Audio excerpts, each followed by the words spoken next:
This is Sports Matters with Jerry Coughlan. It's so retro.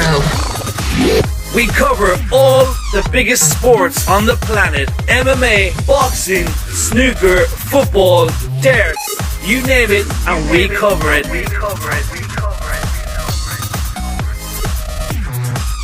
Check out all the latest interviews with Jerry and the Stars weekly on Sports Matters.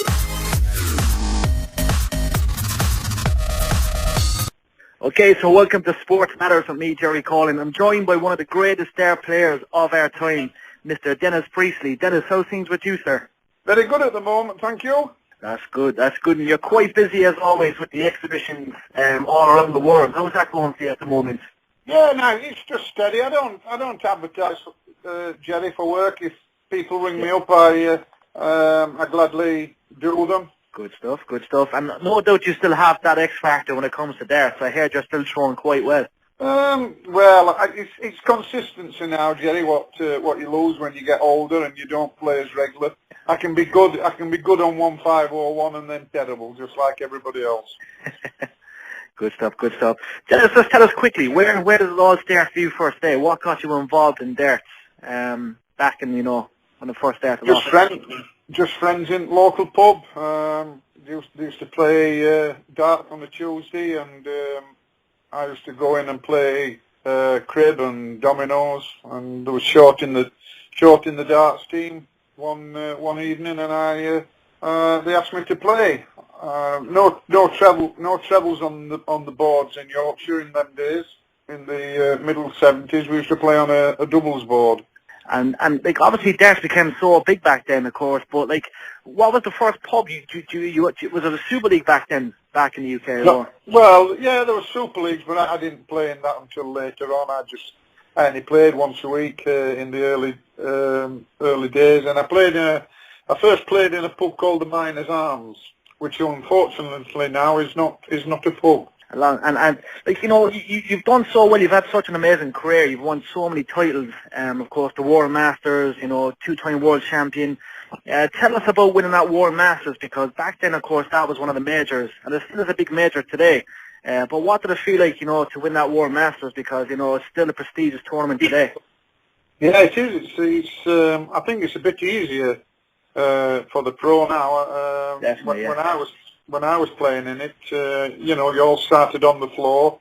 So many, there might have been 30 or more dartboards, and then you played down to the last 8 on the day. Yeah. And then you came back the next day and played a quarter, a semi, and a final, which was very taxing at the time. Good stuff. And of course, you done a lot of travelling back in the days. Like you played all over the world, of course. Many trips to America, yeah. and of course, what was it like, travelling with the likes of Eric Bristow, John Lowe, some of the greats of the game? I said some great stories there, I'd say. Yes, a lot of great stories. Yes, we used to play as darts and then mix with each other later on. It were quite happy times, to be fair. Yeah, obviously, when we split from BDO, we had to make a rankings list up, and one of the only places we could play was in America. Yes. To get a ranking system going, and we played in Boston, Chicago, Los Angeles, Vegas. We played in many places, Atlantic City. We played all over. And like winning that world title. 1991. It was your first year actually playing in the World Championship, I believe, was it? Yeah, it was. Yeah, I went in. I went in as the 22nd seed in the tournament, and things went well for me for 8 to 9 days. Yeah, they did. I think you're the only player ever to win World Championships at the first attempt, because obviously when it became the PDC in '94, you won that as well, first attempt. So I think you're the only player ever to do that. That's right, yeah. It's a nice record to hold.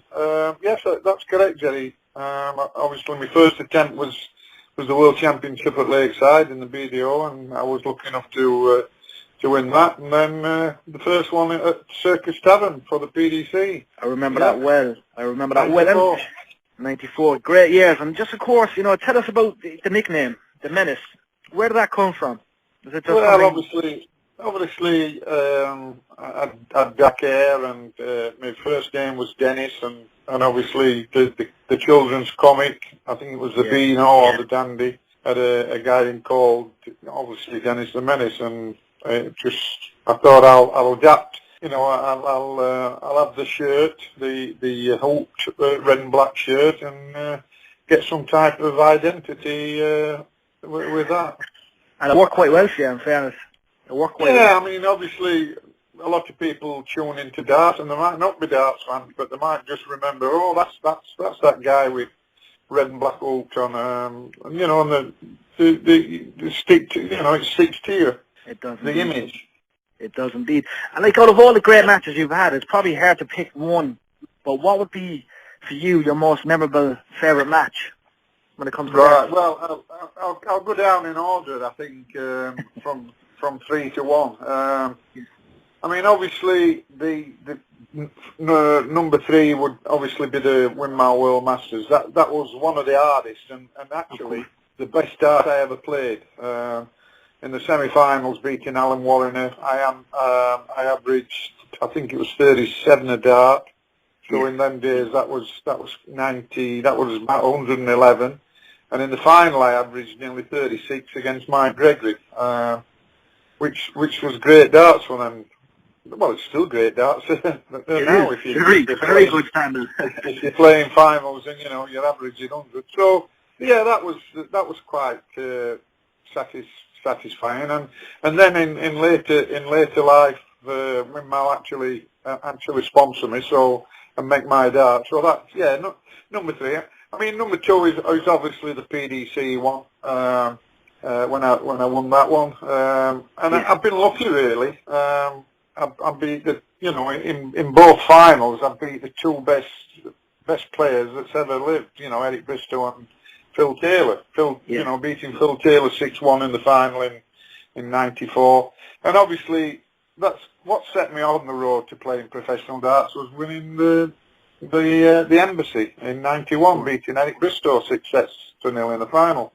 Yeah. That set me on the road. So I mean, I've got to put that as number 1. I've got to put PDC World Championship as number 2 because World Championships, you know, there's only one World Championship, and to win it any particular year is a great achievement. And like I said, the Windmill World Masters simply because it's the most consistent darts I played.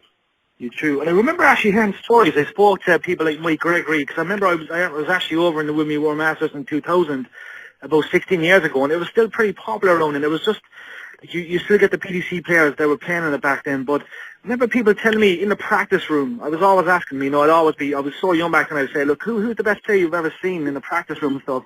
And I think 9 out of 10 players actually told me Dennis Priestley in the practice room was just ridiculous.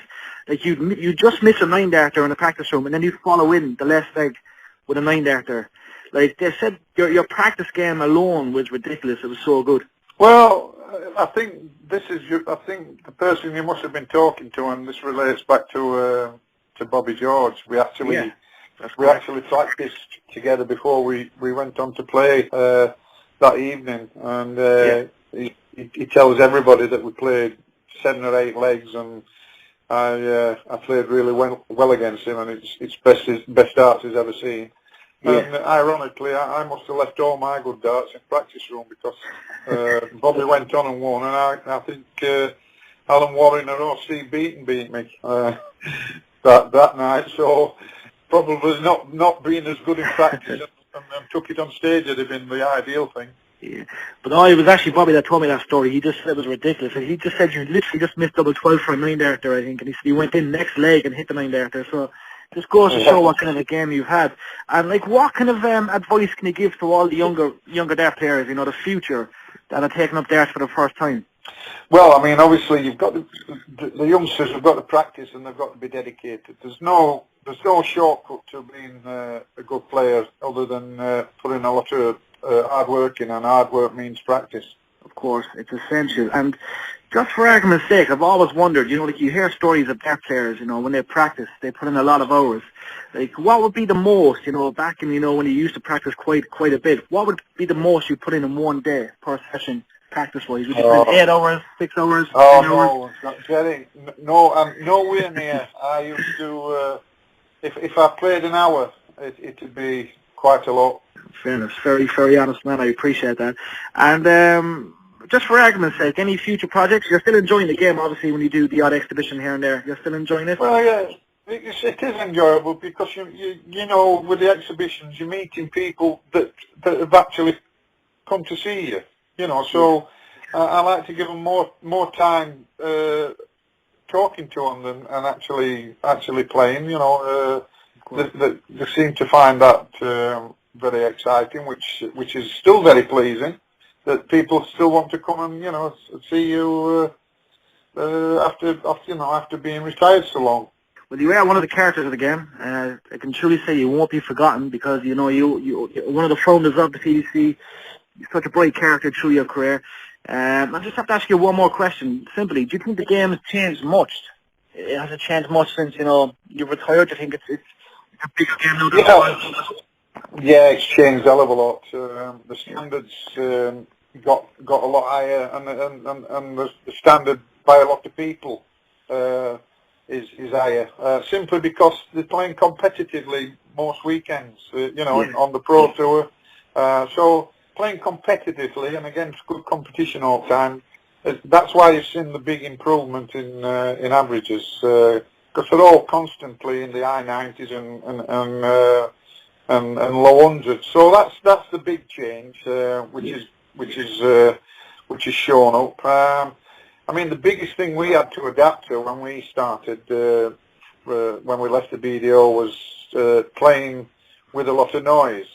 We'd been used to, a very sedate crowd giving order, and then all of a sudden, as it got popular and we came into it, we got to adjust from not a lot of noise to quite a lot of noise, and whereas the people coming into it now, they know what to expect. They get the noise and they expect the noise, whereas we've got to learn to deal with it. Times have changed. Listen, Dennis, thank you very much for taking the time to speak to us today, and we'll see you in Cork, no doubt, soon in Ireland, because I know you're a fan of Cork. Yeah, well, I'm over in Ireland next Saturday, I believe. Next Saturday. So doing some type of charity. I'm getting picked up from Cork Airport. I ought to know more about it, but it's Wayne Mardell what's arranged it. All he's done with me is sent me a plane ticket, and I'll get picked up at Cork Airport next week. Happy days. Well, the weather's not too bad at the moment in Cork, so you might get to see a bit of sunshine on your travels. Listen, Jerry, your weather's like ours. It's you never know what you're going to get from one day to another. Tell me about it. But no doubt I'll see you anyway next week. I'll try and make a visit, and appreciate taking the time to speak to us. Yeah, Thank you very much. Welcome. Yeah, you're welcome, bud. Yes, have a great week. Thank you, Dennis. Thank you. Bye-bye.